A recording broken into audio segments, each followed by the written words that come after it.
Hey everyone, welcome back to my channel. Today I'm going to be sharing my experience with buying a PlayStation 3 in 2024. Let's dive into why I decided to get one, a brief history of the console, and my experience setting up the PS3. I grew up in a PlayStation household and have owned every console from 1 through 5 and even owned a PlayStation Portable back in the day. 2009 to around 2011 I had a PS3 Slim, but ended up trading it to GameStop for an Xbox 360, the consoles my friends and cousins were playing on. My memories with the PS3 are limited to games like FIFA and God of War 3, as it didn't leave as much of an impact to me as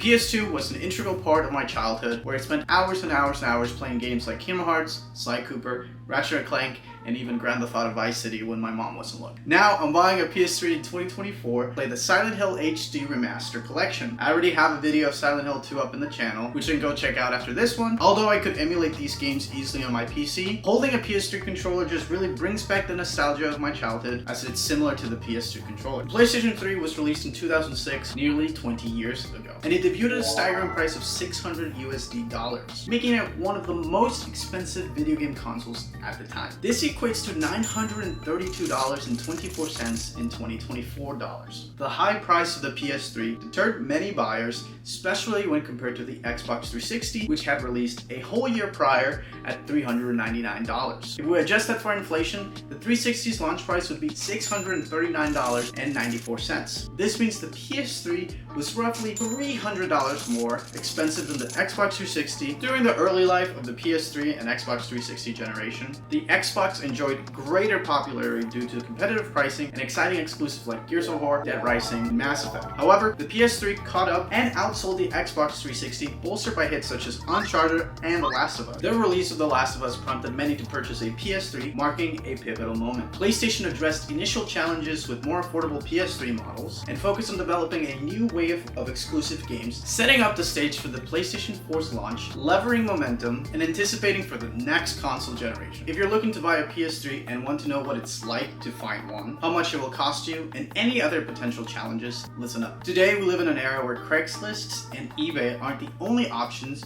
for purchasing old and refurbished equipment. We also have Facebook Marketplace and OfferUp.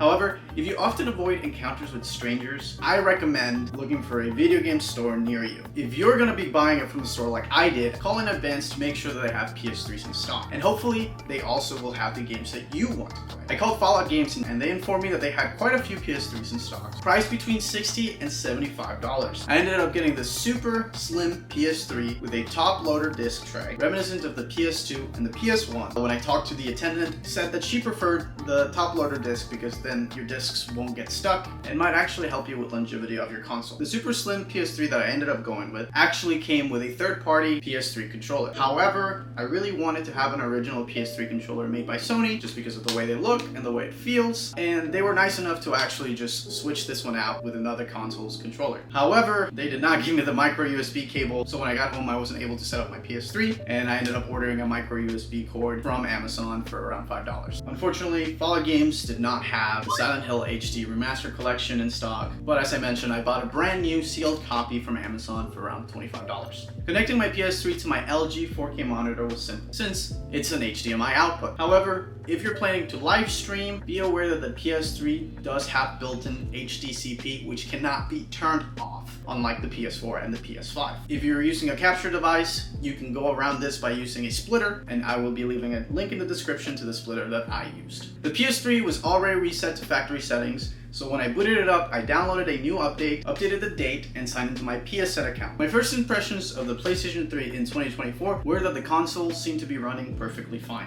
Like I mentioned earlier, the PS3 controller feels much smaller than the current generation controller. I will say that because of how small it feels compared to the newer console ones, there is a sense of this feeling more like a toy and this feeling a lot more premium. Obviously different adaptive triggers and also more ergonomically. Just because this feels like a toy, it doesn't mean that I'm not enjoying my experience with it. It's still very comfortable. Although if you have bigger hands, this could be a challenge for you. In that case, I would recommend looking into a third-party controller that is bigger and more comfortable for you. The biggest differences from the PS3 and the PS5 other than performance is obviously how they look. Looking at these two consoles side by by side and comparing them even to my gaming PC, it is jarring how small and let's say slim the PS3 is. I know this version that I have is the Super Slim, which basically came at a point in the console's life that Sony basically perfected and had the technology needed to make all the components much smaller. I also feel that the PS3 is more in line with a Blu-ray or DVD player look, and as we can see with the PS5 architecture, it seems to me that they really stepped up what they could aesthetically do, as to me it feels that people don't want to have a console that blends in, but enjoy something that sticks out. The really funny part is now that the PS5 is the norm, I feel that the PS3 is a really nice simple touch of nostalgia and is something people will definitely notice. Further, the PlayStation OS, which is the interface and such, is completely different as this changes every console. You can tell that the PS3 was Sony's first attempt at having a homepage, and for this first try, it is not bad. The layout works well to show you everything you need. Where the PS5 is definitely much better overall experience, there is sometimes a feeling that things can take a couple more inputs to access. Now that there is another menu when you click the PS button, it is really nice to appreciate the history of consoles and to see how far everything has come. There's a lot of innovation that occurs from console to console, but most of the time we're caught up with the graphic performance and seem to neglect the other live improvements that are made to make everything feel new. Once again, as we look back at the game catalog of the PlayStation 3, we noticed that it had some of the most impactful exclusive in the early 2010s. The Last of Us completely shifted the trajectory of gaming and set a bar for what can be accomplished. If you go back and play PS3 games, even some early PS4 games, you can see that character models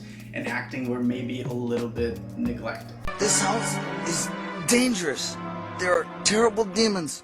Ouch! However, after The Last of Us and games like Uncharted, there is a forefront focus developing story elements in games. And if you really think about it, there's still a lot of games that came out late in the stage of its life. You can see that they still put a lot of time and a lot of work to create really good experiences that embrace the art. I think we're getting to a point in gaming where graphics are so good that now people appreciate the more polygonal shape of early games. I love the way Silent Hill 2 looks. I think it has character, and you know what? It's a nice change of breath of air from being able to look at water and be like, this water is so crystal clear. This game is good. Overall, being honest with you, buying a PS3 in 2024 was a non-necessary purchase. But the experience of unboxing a PS3 console and setting it up made me feel like a kid once more. I think the value of the PS3 will likely stay relatively low, as it makes such a large amount of consoles in its time. So they're not really that difficult to find. I do again recommend looking on OfferUp or a game store near you for it. If someone is trying to charge you a copious amount of money, like I'm talking hundreds and hundreds of dollars for a PS3, it better be the gold one-piece exclusive PS3, because otherwise you're getting scammed. I hope my video helped you get a better idea of what prices are out there and what something reasonable could look like. I feel that retro gaming is at a time where, just like old songs, we need to value history and appreciate the greats. We can't be reliant on video game studios and corporations to remaster a game that we're simply avoiding because we think it's old, we think it's clunky, and we think that it's unplayable. That's just not the right mindset. Just like there's so much more music out there than the mainstream, there's so many more games out there